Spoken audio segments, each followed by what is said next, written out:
Welcome students. Today in class 12th we will discuss right shares or right issue. Okay, I already discussed bonus shares in previous video and preferential shares, equity shares. Okay, today we will discuss right shares. I will discuss the important point because I have to start new chapter. Okay, तो सी मैं इसको detail में नहीं जाऊंगा, मैं आपको इसको क्या कहते हैं जो इम्पोर्टेंट है उसके बारे में बताऊंगा. ओके, तो what is the meaning of right shares और राइट इशू. देखो, right shares are those shares which are issued to existing share holder. ठीक है, राइट शेयर्स कौन से शेयर्स होते हैं जिसको कंपनी इशू करती है, किसको, जो ऑलरेडी क्या होते हैं पहले से जो कंपनी के शेयर होल्डर है, कंपनी उनको क्या करती है, शेयर इशू करती है, उनको बोलते हैं राइट शेयर्स. उनको राइट देती है, स्पेशल राइट, कि पहले आप आओ और आपको ये शेयर्स दिए जाएंगे. अगर कंपनी के जो ऑलरेडी जो शेयर होल्डर, पहले के जो शेयर होल्डर है, उनको कंपनी क्या देती है, राइट देती है. ओके, तो राइट शेयर्स आर ओके. तो इसके बारे में डिटेल में पढ़ना. द एग्जिस्ट देखो, offers such shares to the existing shareholder of the company. These shares which are so offered to existing member are called right shares, and right of members to be so offered is called right pre-emission. In right shares are the shares offered to existing shareholder at a discount. याद रखना, ये इसको किस में issue करते हैं, discount में, to the market prices through a letter of offer. Okay, तो right shares are those shares which are issued to existing shareholder. Okay, at less than the at discount और less than the market prices. कि right shares को किनको issue किया जाता है, existing share holder को, जो ऑलरेडी कंपनी के जो पुराने शेयर होल्डर है उनको उन शेयर्स को परचेज करने का राइट, मतलब कंपनी पहले उनको ऑफर करती है वो शेयर. अगर वो शेयर होल्डर नहीं लेंगे तो कंपनी तब मार्केट में किसी को भी वो शेयर बेच देगी. लेकिन पहले वो कंपनी क्या करती है, जो ऑलरेडी कंपनी के जो एग्जिस्टिंग शेयर होल्डर है उनको इशू करती है. और उनको किस रेट पे इशू करती है, डिस्काउंट पे, less than the market prices. Okay, तो तुम एक चीज़ और सुन लो कि इन दोनों में डिफरेंस क्या है. देखो, बोनस शेयर्स और राइट शेयर्स में अगर डिफरेंस आएगा तो what is the main difference, कि bonus share are issue to existing share holder free of cost. Bonus share क्या होते हैं, फ्री ऑफ कॉस्ट. इसके लिए पैसा पेमेंट जो शेयर होल्डर होते हैं वो पे नहीं करते एग्जिस्टिंग शेयर होल्डर. जब कंपनी को अच्छा प्रॉफिट होता है तो कंपनी क्या करती है, जो अपने जो शेयर होल्डर होते हैं उनको फ्री ऑफ कॉस्ट शेयर्स देती है, उसको बोलते हैं बोनस शेयर्स. ओके, और राइट शेयर्स क्या होते हैं, ये फ्री में इशू नहीं होते, लेकिन कंपनी क्या करती है, जब इनको इशू करती है तो क्या बोलती है, अपने जो ऑलरेडी जो एग्जिस्टिंग शेयर होल्डर है पहले उनको ऑफर करती है. और किस में ऑफर करती है, डिस्काउंट में, less than the market price. अगर 100 रुपीज़ के शेयर है तो उनको 80 रुपीज़ में इशू करेगी, या फिर 60 रुपीज़ में इशू करेगी, 70 रुपीज़ में इशू करेगी, तो less than the market prices. अब बोनस शेयर्स क्या होते हैं, कि bonus shares free of cost issue होते हैं. ओके, तो उसके बारे में डिटेल पढ़ लेना कि what is the difference between the right shares and. Okay, now see we will discuss employ stock option plan. Okay, ESOP, ये बहुत इंपॉर्टेंट है, कई बार पेपरों में भी आता है, एम्प्लॉय स्टॉक ऑप्शन प्लान. तो what is the main employ stock option plan किसको बोलते हैं बच्चों, एम्प्लॉय स्टॉक ऑप्शन प्लान की कंपनी क्या करती है, ये जो कंपनी के अंदर जो की पोस्ट में जो मैनेजर्स, ओके, जो कंपनी के बहुत लंबे समय से कंपनी में काम कर रहे हैं, मतलब 25 ईयर्स से 30 ईयर्स से, जो मेन कंपनी के जो अच्छी पोजीशंस में है, जिनके जाने से कंपनी को क्या हो सकता है, लॉस हो सकता है फ्यूचर में. ओके, तो कंपनी क्या करती है, इसको ऑप्शन देती है अपने एम्प्लॉयज़ को कि they can purchase the shares of the company. तो कंपनी को अगर वो शेयर्स परचेज करेंगे तो उनको सैलरी के साथ साथ क्या मिलेगा, उनको डिविडेंड भी मिलेगा. क्या मिलेगा, उनको डिविडेंड भी मिलेगा. ठीक है, तो देखो, the employ stock option plan is scheme under which employ of the company is given right to purchase a specified number of its shares at stipulated prices which is below than the market. ये company के अपने employees को देता है, company किसको देता है, अपने एम्प्लॉयज़ को ऑफर करता है, less than the market prices. Only those employees are given the rights fulfill the specific minimum period of service in the company. The employee who's exercise the option may allowed to pay the money in installment. और employ को क्या option दिया था कि आप धीरे धीरे करके क्या करो, मनी को क्या करो, पे करो, एक साथ जो नहीं है उनको इंस्टॉलमेंट में पे करते. तो अब फ्यूचर में क्या होगा कि जो कंपनी के एम्प्लॉयज़ हैं उनको क्या मिलेगी, सैलरी तो मिलेगी, और कंपनी का जो प्रॉफिट होगा उसमें से जितने उनको शेयर्स मिले हैं उनमें उनको डिविडेंड मिलेगा. ओके, तो इससे जो एम्प्लॉयज़ होते हैं वो लोग क्या नहीं करते, उस कंपनी को क्या नहीं करते, क्विट नहीं करते हैं, वहाँ वो बहुत लंबे समय तक काम करते हैं, क्योंकि उनको मालूम है कि if they will work good तो they will get salary and as well as dividend. तो इससे जो कंपनी के जो एम्प्लॉयज़ होते हैं वो शिफ्ट नहीं होते, there is a no labour turnover, कि एक जगह से दूसरी जगह, वो उनको पता है कि वो उस कंपनी में they are also a share holder, वो उस कंपनी में एम्प्लॉय के साथ साथ क्या है, शेयर होल्डर है। तो इससे उनके अंदर क्या आती है, मोटिवेशन आता है। Got it? तो इसके बारे में पढ़ लेना। ओके, तो आई ऑलरेडी डिस्कस। इसके बाद है sweat equity share. Sweat equity share are share issued by company under section 79 of the company. ठीक है, तो ये एम्प्लॉय स्टॉक ऑप्शन प्लान के अंतर्गत ही स्वेट इक्विटी शेयर आता है। क्या आता है इसी के अंतर्गत क्या आता है, sweat equity share are share issued by the company under section 79 of the companies at discount और consideration other than that for providing know how making the available intellectual property following conditions are prescribed। ठीक है, तो employ stock option plan के अंदर ही क्या आता है, sweat equity shares. ठीक है, ये शेयर्स इशू करती कंपनी किसको, अपने एम्प्लॉयज़ को। ये भी कंपनी किसको करती है, अपने एम्प्लॉय, ताकि एम्प्लॉय क्या ना करें, उस कंपनी को छोड़ के या उस कंपनी को छोड़ के ना जाए। ओके, और उनको क्या मिले, कंपनी में अच्छा काम करने के साथ साथ उनको कंपनी में क्या मिले, डिविडेंड भी मिले, क्योंकि उन्होंने कंपनी के लिए बहुत लंबे समय से काम किया है। कंपनी क्या होती है, उनके जो डेडिकेशंस है उनसे कंपनी बहुत को गेन हुआ है। तो कंपनी को भी लगता है कि अपने जो ये जो एम्प्लॉयज़ हैं इनको क्या पे करे, शेयर्स दे, और शेयर्स में उनको क्या मिलेगा, डिविडेंड मिलेगा। तो उनको जब आफ्टर रिटायरमेंट अगर वो एम्प्लॉयज़ रिटायर हो गए तो उनको पेंशन के साथ साथ कंपनी से क्या मिलता है, डिविडेंड भी मिलता है। कंपनी जब उनको कभी अपने शेयर्स वापस करने दो, कंपनी को अपने शेयर्स क्या करते हैं, वापस कर लेते हैं, कंपनी उनको पेमेंट कर देती है। स्वेट्स, ठीक है, तो देखो sweat equity share are issued under the formal scheme and not any time the purchase of sweat equity shares to a retain talent. ठीक है, ताकि अपनी कंपनी के अंदर क्या रहे, talent, and these share can not be sold by the employ before the expiry of 3 years from the date employ who are offered sweat equity share है option to reject and receive the remuneration in the cash. Got it? तो ये उसके बाद retain earning. देखो what is the meaning of retain earning. देखो retain earning क्या होती है बच्चों, रिटेन अर्निंग देखिए मैं बताता हूँ रिटेन अर्निंग क्या होती है। कंपनी जब कंपनी के पास प्रॉफिट होता है, कंपनी का जो प्रॉफिट होता है, सपोज कंपनी को प्रॉफिट हुआ 50 लाख का। Got it? अब 50 लाख में से कंपनी क्या करती है, उसमें वो जो 50 लाख है, उस 50 लाख को कंपनी बांटती है कि उसने कितना मनी जनरल रिजर्व में ट्रांसफ़र करना है, प्रॉफिट का इतना 10% पार्ट जनरल रिजर्व में ट्रांसफ़र करना है, 10% पार्ट किसी और रिजर्व में ट्रांसफ़र करना है, अब इतना परसेंट उनको डिविडेंड इशू करना है। तो जो कंपनी के पास डिविडेंड देने के बाद जो कंपनी के पास जो प्रॉफिट बचता है, कंपनी उसको बिजनेस में ही अपनी अंदर ही रखती है, उसको बोलते रिटेन करने। The profit which is not distributed by the company as a dividend, कि सपोज कंपनी को 50 लाख रुपीज़ प्रॉफिट हुए, तो कंपनी को 50 लाख में से कंपनी ने क्या किया, 10 लाख रुपीज़ तो जनरल रिजर्व में ट्रांसफ़र कर दिए। अब कंपनी के पास कितना प्रॉफिट बच गया, 40,000।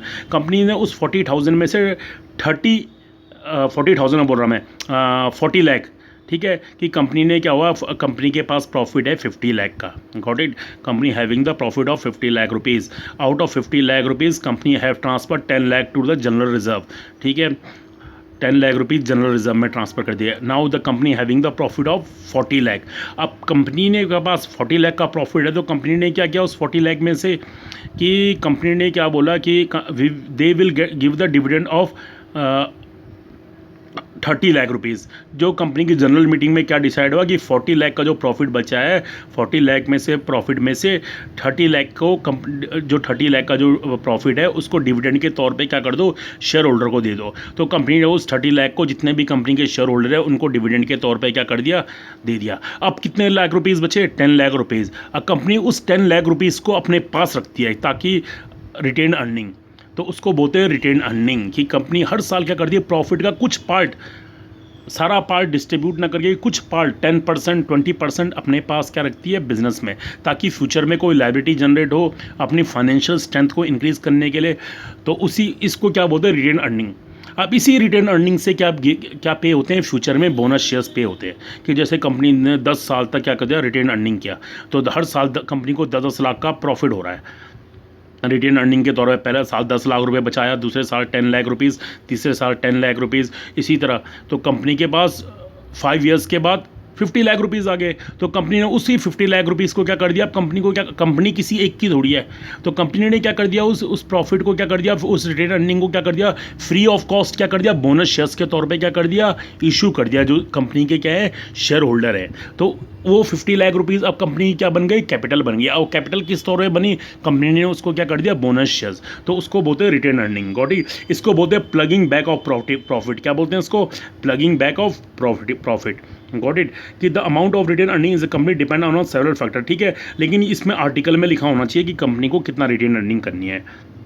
Okay, retain earning is a or a plugging back of profit refers to a process of retaining a part of net profit after year revising the same in the bill. This source is also called self financing. इसको और क्या बोलते हैं, self financing और plugging back of profit. Got it, plugging back of profit और self financing.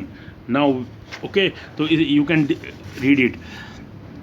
Now see we will discuss what is the meaning of debentures. Okay, today we will discuss। देखो, जैसे कि अभी तक आपने क्या पढ़ा था, share capital, share is the owner capital और equity capital. Equity capital means क्या, इसको कंपनी को सबसे लास्ट में पे करना होता है। लेकिन जो डिबेंचर्स होते हैं, debentures are the borrowed capital. Debentures क्या है, कंपनी ने एक किस्म से लोन लिया है, किससे, डिबेंचर होल्डर से, एक किस्म से लोन है वो। ठीक है, शेयर्स के ऊपर कंपनी क्या पे करती है, डिविडेंड। डिबेंचर्स जो कंपनी के डिबेंचर्स क्या होता है कि कंपनी एक किस्म से लोन लेती है पब्लिक से, उसको बोलते हैं बोरोड कैपिटल। क्या बोलते हैं उसको, बोरोड कैपिटल। तो debentures are denote of borrowing by the company represent its loan capital. क्या किसको रिप्रेजेंट करती है, लोन कैपिटल को। Debenture holder are a creditor of the company. ये डिबेंचर होल्डर कंपनी की क्या होता है, creditor. A debenture is a document और a certificate issued by the company as a proof of money lend to by the holder. It is acknowledge of debit well as undertaking to repay specific amount of debenture. Okay, तो I will tell you what is the meaning of debenture. देखो, debenture एक किस्म से company का loan होता है जो company क्या करती है, लेती है पब्लिक से। ठीक है, तो कंपनी भी क्या करती है, जैसे कंपनी को 50 लाख रुपीज़, 1 करोड़ रुपीज़ के डिबेंचर इशू करने हैं, तो कंपनी क्या करती है, इन डिबेंचर्स को बांट देती है कि 1 लाख डिबेंचर ऑफ रुपीज़ 100। तो 1 lakh rupees debenture of rupees 100 कितना हो जाएगा, 1 करोड़ हो जाएगा। ठीक है, कितना आएगा, एक, ठीक है, 1 लाख में, ठीक है, तो 1 करोड़। तो कंपनी ने 1 लाख डिबेंचर इशू किए 100 के। अब लेकिन इन डिबेंचर्स का बेनिफिट क्या है कि ये डिबेंचर्स क्या होते हैं, सेफ़ होते हैं। किसके पॉइंट ऑफ व्यू से, डिबेंचर होल्डर के पॉइंट ऑफ व्यू से। क्योंकि ये डिबेंचर्स जो होते हैं, कंपनी इनको इशू करने के समय ही डिसाइड कर देती है कि इनका रिपेमेंट कितने साल के बाद होना है। ये लाइफ टाइम तक नहीं रहते, ये 10 ईयर्स के लिए, 15 ईयर्स के लिए, 5 ईयर्स के लिए कंपनी क्या करती है, डिबेंचर्स इशू करती है, 5 और 8 ईयर्स और 10 ईयर्स और 15 ईयर्स। लेकिन इसमें क्या करती है कंपनी को, क्या करना पड़ता है, ये इसके ऊपर रेगुलर इंटरेस्ट पे करना पड़ता है। क्या पे करना पड़ता है, इंटरेस्ट। ओके, इन जितने के डिबेंचर्स लिया, हर 6 मंथ्स में इंटरेस्ट पे होता है। इंटरेस्ट पे होता है इन डिबेंचर्स के ऊपर। तो ये क्या है, कंपनी को मालूम है कि कंपनी ने हर 6 महीने में, 6 मंथ्स में इनके ऊपर इंटरेस्ट पे करना है, और after expiry of the period इनका रिपेमेंट करना है। आफ्टर 10 ईयर्स कंपनी ने वापस करना है पैसा। तो कंपनी क्या करती है, ये कंपनी के लिए क्या होता है, एक लोन कैपिटल है। कि जैसे कि आपने बैंक से लोन लिया, तो आपने लॉन्ग टर्म लोन को आपने बैंक को पे करना है इंटरेस्ट के साथ। तो same condition is with the debentures कि after the long time company have to pay the repayment of the capital and repayment of the debentures and which is also known as redemption, जिसको क्या बोलते हैं, redemption। तो company ने क्या करना है, इसको पे करना ही करना है, किसको, डिबेंचर्स की मनी। और जो इसका इंटरेस्ट होता है, वो इंटरेस्ट पहले ही डिसाइड हो जाता है। इंटरेस्ट क्या होता है कि जब कंपनी इशू करती है उस समय डिसाइड करता है कि इन पे 6%, 10%, 9% की रेट से क्या होगा, डिबेंचर्स पे क्या होगा, इंटरेस्ट पे होगा। तो कंपनी ने पहले डिसाइड कर लिया कि इसीलिए इनका नाम भी क्या होता है, 10% डिबेंचर्स, 9% डिबेंचर, 8% डिबेंचर्स, 12% डिबेंचर्स। तो it means 12% is denoted that company have to pay the 12% interest. Okay, और ये इंटरेस्ट क्या होता है, हाफेली पे होता है, हर 6 मंथ्स में क्या होता है, उनको पे होता है। Got it. और दूसरा क्या है कि इस पे जो डिबेंचर होल्डर होते हैं वो सेफ़ होते हैं क्योंकि उनको मालूम है कि उनका पेमेंट होना ही होना है। लेकिन अगर कभी कंडीशन ये होती है कि कंपनी अगर डिबेंचर्स का पेमेंट नहीं कर पाती तो डिबेंचर होल्डर को राइट है, क्या राइट है, they are having the right on the property of the company, कि वो कंपनी की प्रॉपर्टी एसेट्स को बेच के अपने डिबेंचर्स का पैसा वसूल कर सकते हैं। कंपनी की एसेट्स को भी बेचने को तैयार, because they are charge on the assets. इसीलिए shares are not charge on the asset. Share holder assets में क्लेम नहीं कर सकते, बट डिबेंचर होल्डर का पेमेंट नहीं होता, डिबेंचर होल्डर क्या कर सकते हैं, एसेट्स में क्लेम कर सकते हैं। और सेकंड कंडीशन क्या है कि वो मतलब इट मीन्स कि वो कंपनी की एसेट्स को भी बेच के क्या करेंगे, अपने डिबेंचर्स को पैसा रिफंड ले लेंगे। और सेकंड कंडीशन क्या है कि interest is charge against profit. Interest किसके अगेंस्ट चार्ज होता है, प्रॉफिट के। कहने का क्या मतलब है कि जैसे कि इक्विटी शेयर्स में और जो भी शेयर्स हैं, शेयर्स के ऊपर क्या होता है बच्चे, कंपनी को अगर प्रॉफिट होगा तो कंपनी क्या पे करेगी, इंटरेस्ट पे करेगी, वो डिविडेंड पे करेगी। शेयर्स के ऊपर कंपनी क्या पे करती है, इंटरेस्ट। ओके, और इंटरेस्ट कब पे करती है कंपनी, कि जब कंपनी की एनुअल जनरल मीटिंग होती है। एनुअल जनरल मीटिंग में ठीक है उसको डिसाइड किया जाता है कि how much interest will be paid, but when the company having the profit then company only pay the dividend। अगर कंपनी को इस साल प्रॉफिट नहीं हुआ, कंपनी इस साल कोई डिविडेंड पे नहीं करेगी। नेक्स्ट ईयर भी कंपनी को अगर प्रॉफिट नहीं हो रहा है, प्रॉपर प्रॉफिट नहीं हो रहा है, कंपनी क्या नहीं करेगी, dividend pay. But this condition is not for debentures. For debentures company have to pay interest. Company के को प्रॉफिट हो या लॉस हो, कंपनी को इंटरेस्ट पे करना ही करना है। ठीक है, तो कंपनी को इंटरेस्ट पे करना ही करना है। प्रॉफिट होगा तो पे करने में कोई प्रॉब्लम नहीं है। अगर लॉस होगा, लॉस की कंडीशन में कंपनी को चाहे मनी बोरो करना पड़े बैंक से, कहीं से उधार लेना पड़े, लेकिन कंपनी को उसके ऊपर इंटरेस्ट पे करना ही करना है। तो it means they are charge against profit. कि कंपनी का अगर सपोज लॉस है, पहले 10 लाख रुपीज़, कंपनी को 20 लाख रुपीज़ का इंटरेस्ट पे करना पड़ेगा, तो उस साल का लॉस क्या होगा, 20 + 10 30 लाख का लॉस हो जाएगा कंपनी को। बिकॉज कंपनी को 20 लाख रुपीज़ चाहे वो बोरो करना पड़े, बट कंपनी को क्या पे करना है, इंटरेस्ट पे करना ही करना है डिबेंचर्स होल्डर के डिबेंचर। ओके, तो this is the debentures. Okay, तो डिबेंचर्स के बारे में आपको मैंने डिस्कस कर दिया कि what is the meaning of debentures, और डिबेंचर्स क्या है।